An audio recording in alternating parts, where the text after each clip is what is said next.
Way back when in 1863, now part of the American lore, a young family must leave their home because of the Civil War. Living their lives in a brand new town, doing the best they can. But little women are on their own, looking to make their stand. Fortunes of war can change their way, we imagine our lives will be. The March family are on their way, they're Joe, Beth, and Amy.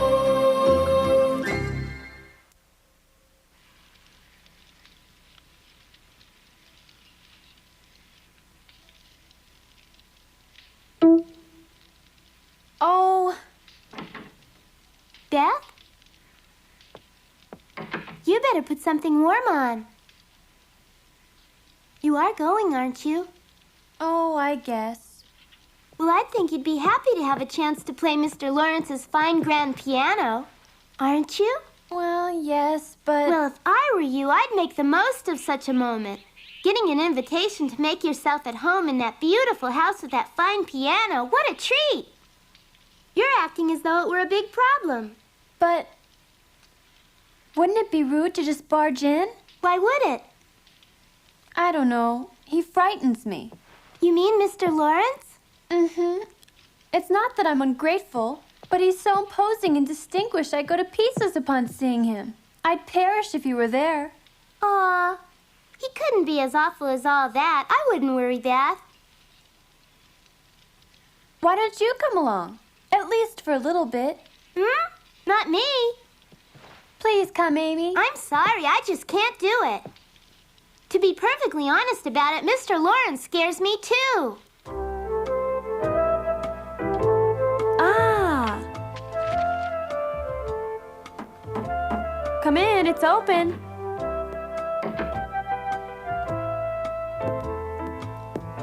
Hello, little one. Am I intruding? Not a bit. I've just finished work on a brand new piece. That's wonderful. Yes, I think it is. Is it good? It's my best work so far. Young Master Anthony should be much impressed this time, if he's got time to read it. Would you do something for me? Or... what? Oh, Joe, please come next door with me. Please do. What for? Mr. Lawrence. I'd love to play his piano, but I'm petrified to meet him. Oh, is that all? I believe we can manage it. Ah. They'll be glad to have you, you'll see. Come on.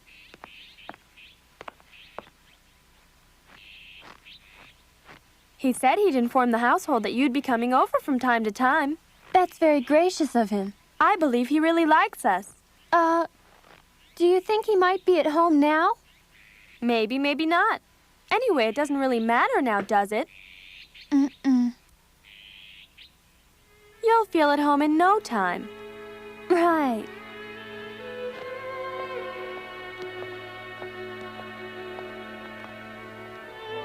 Just open it and walk in.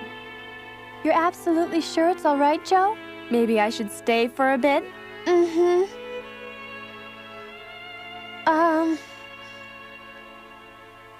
My heart feels like a little frightened bird.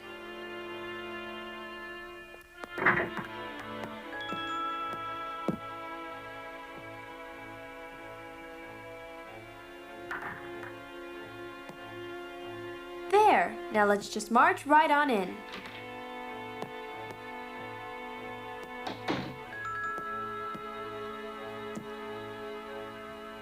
Oh, isn't it lovely? It's even better than you had imagined? Master Laurie. Huh? What is it, sir? Shh. Two of the girls from next door have come over to try out the piano. Ah, the pair Mr. Lawrence told me about? Yes. Beth is especially bashful, I'm afraid, so the utmost privacy would be most appreciated. I won't disturb them. Thank you. Simply delightful, isn't it, Joe?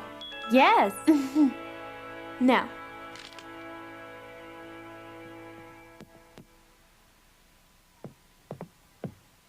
Why, it fairly cries out for a good playing. I would say your duty is clear. I wouldn't dare, would I? Seems to me the proof of a piano is in the playing of it. All right.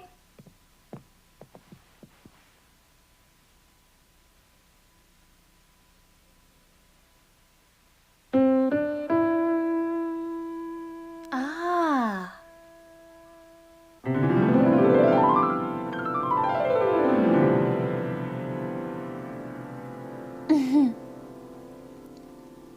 Ha.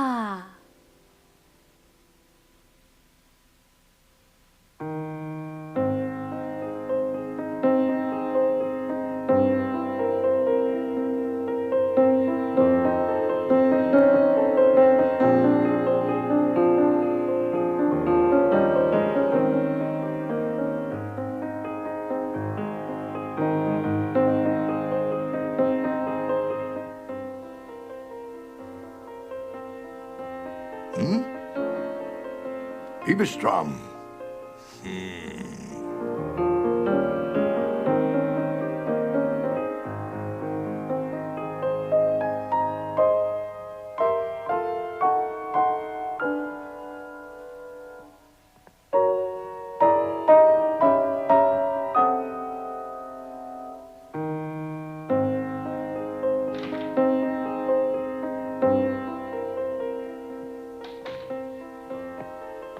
The poor dear was simply too shy to come over by herself. She needn't be shy around us. She's welcome. Mm-hmm. It's been just eons since Beth was so excited and happy. I'm profoundly grateful for your thoughtfulness. Please don't mention it, Joe. That piano of ours has been silent for far too long. Would the senior Mr. Lawrence be in? Mm-hmm. I'd like him to know how grateful we are, but I don't wish to invade his privacy. Would you express our thanks to him, please? Sure. Can't you stay a little while longer and enjoy the lovely music with me? I'm afraid I have business to attend to. Ah, I'm sorry to hear that. Thank you for the invitation. Perhaps later when there's more time.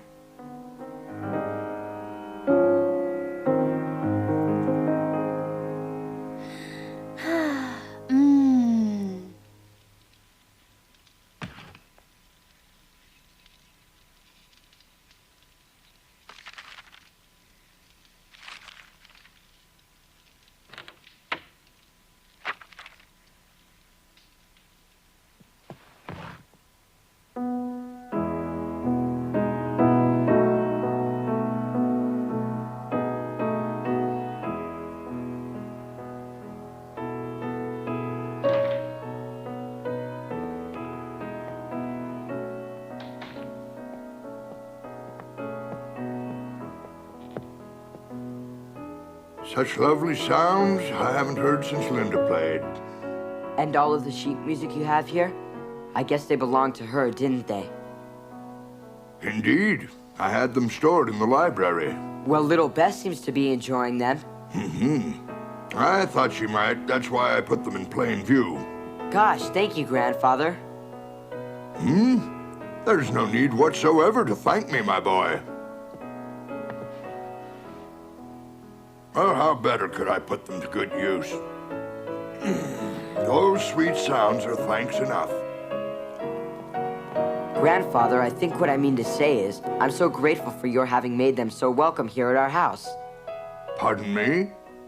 Your hospitality makes Beth feel much more at home. Does it? Mm-hmm. Beth being so very bashful, Joe had to come along with her, you see. But she had to leave early.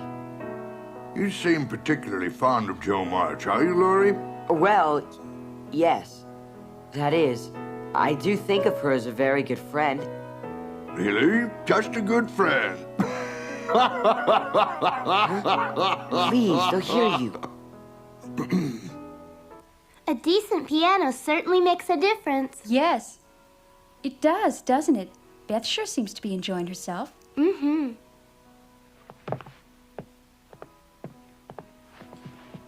Now that we know what a real piano sounds like, I don't think I ever want to hear this one again. Oh no, that's dreadful. Phew! I have to go on an errand for a while, Meg, okay?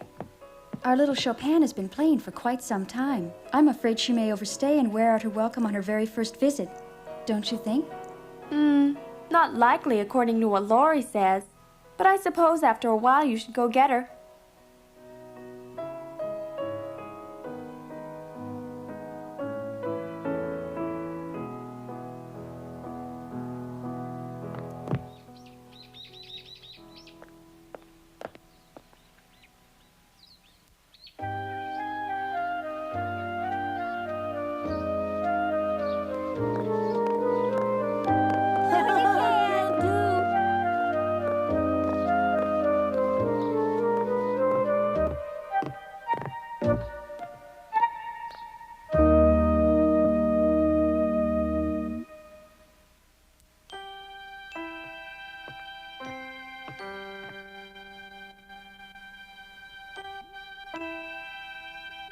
Nice to see you, Joe. Joe? I'm sorry, Henry. I was so absorbed. I was wondering why I haven't seen you for some time. Yes, it has been quite a while. Have you seen young Master Anthony? He's back, you know. I have. In fact, he came by our house on Christmas morning to deliver a letter from my father. For that, I'd like to thank him very much. That's nice, but he's out of the office. Do you think he'll be back this afternoon? One never can tell. Oh, well, do you mind if I wait for a while? No, I don't mind a bit. But don't you have something else in mind? You're right. I'll bet you brought me another fine story. Actually, I have. Last time we talked about your writing, you intimated you were quite prolific with the pen. Naturally, I had expected to see you before now. I'd have come sooner, but I had a problem. Oh? You had a problem with your writing? Well, in a matter of speaking, it's because Anthony said he hated my last story. And I began to doubt my writing ability. I wouldn't worry. His judgment isn't perfect. Hi, Bill. Is this weather cold enough for you? I guess so.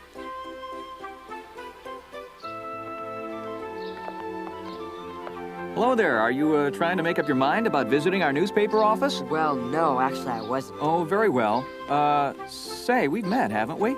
Yes, we met at the March's house on Christmas Day. Ah, I remember now. You're the master-to-be of the Newcord Company, aren't you? Would you care to come up and pay us a visit?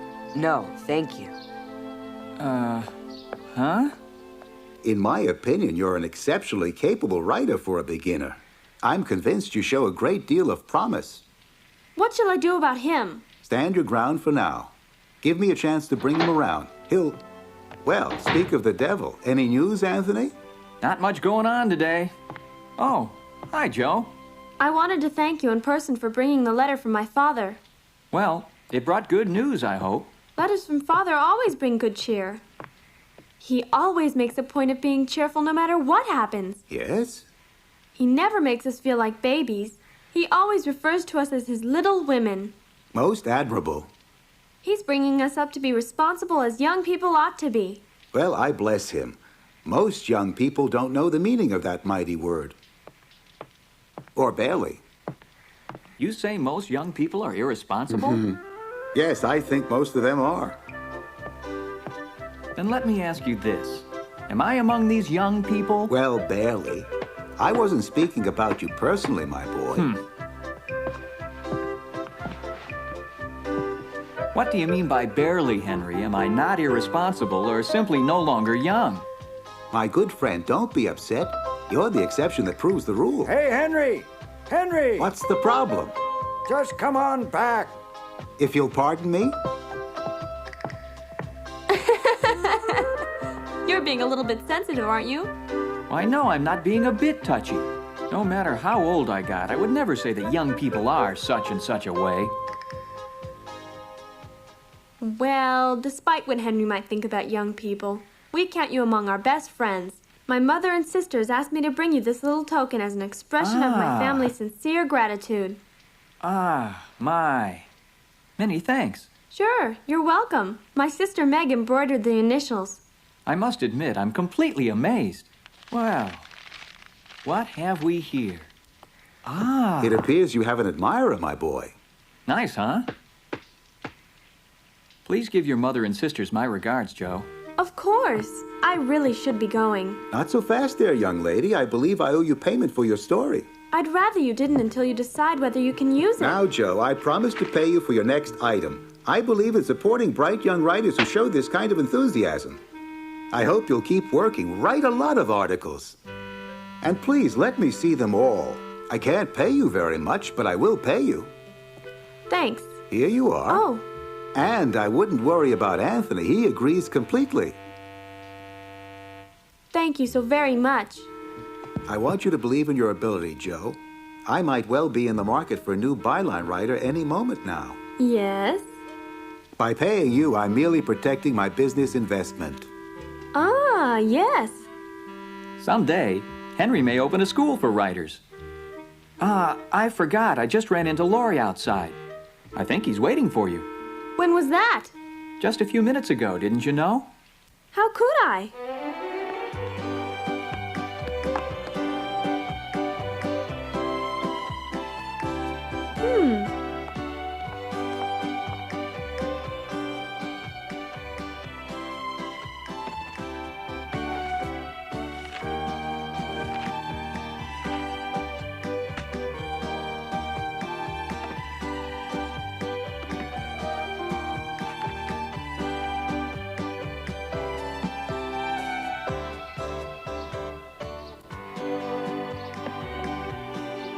Can I interest you in a nice pair of skates today, young lady?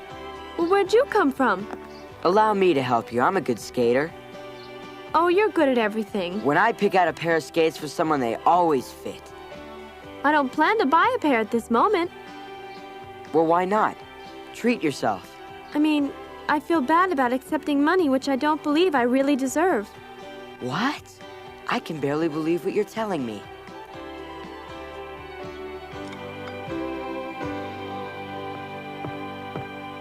I'm pretty sure you're not going to be very happy with this. I told you it was a slow news day. I'll be the judge of that, Anthony. A reporter makes news by reporting in depth on the pageant of human events, not merely on carnivals. A rare spectacle appeared on the border of New Court early this morning. A lonely traveler from a remote land.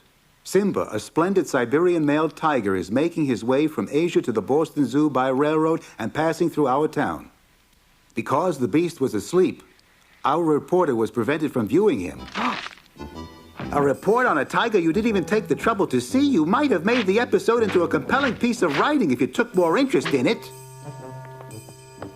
You'd probably have been pleased if I'd managed to break into his cage and offered myself up for his breakfast. Reporter gobbled up by tiger. That'd be a compelling item.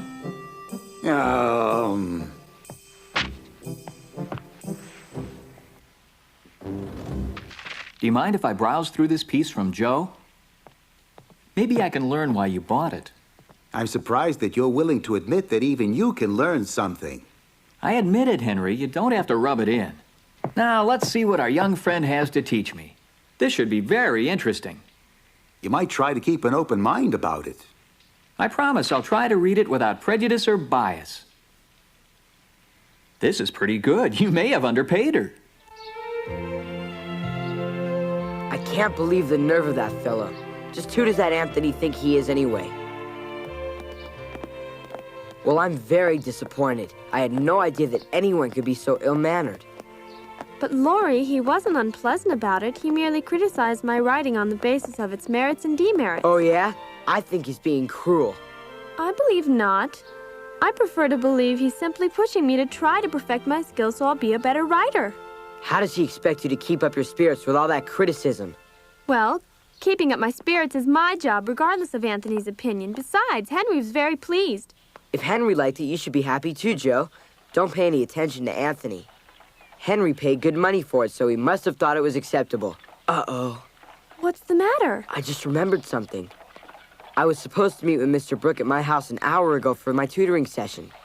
You mean you've already missed your appointment? Please pardon my abruptness.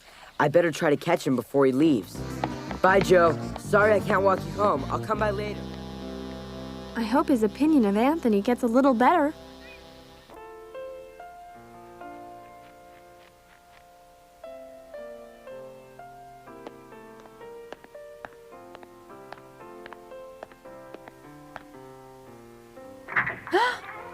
Hello. May I help you? Well, yes, I've come to collect my sister and take her home now. The young musician. I'm pleased to meet you, Miss March. Laurie has spoken of you. But forgive my poor manners. I'm Laurie's tutor. My name is John Brooke. Mr. Brooke, would you be so kind as to tell my little sister to come home?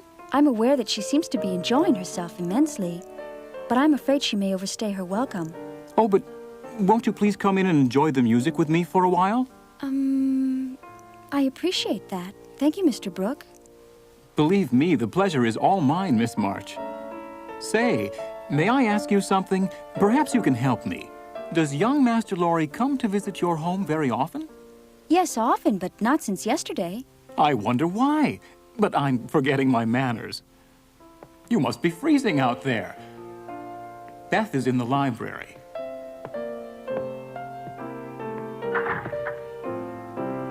Follow me.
Goodness, a house can feel big and empty when you're in it alone. It must have been hours ago Meg went to bring Beth home, and she's still playing. Heaven only knows what's become of Joe, and Marmee won't be home for a long time yet. Sometimes I wonder if the world has forgotten about me. Nothing to do but tend the fire all by myself alone. Oh, come here, Milky Ann. There. Silly me. I wasn't alone after all.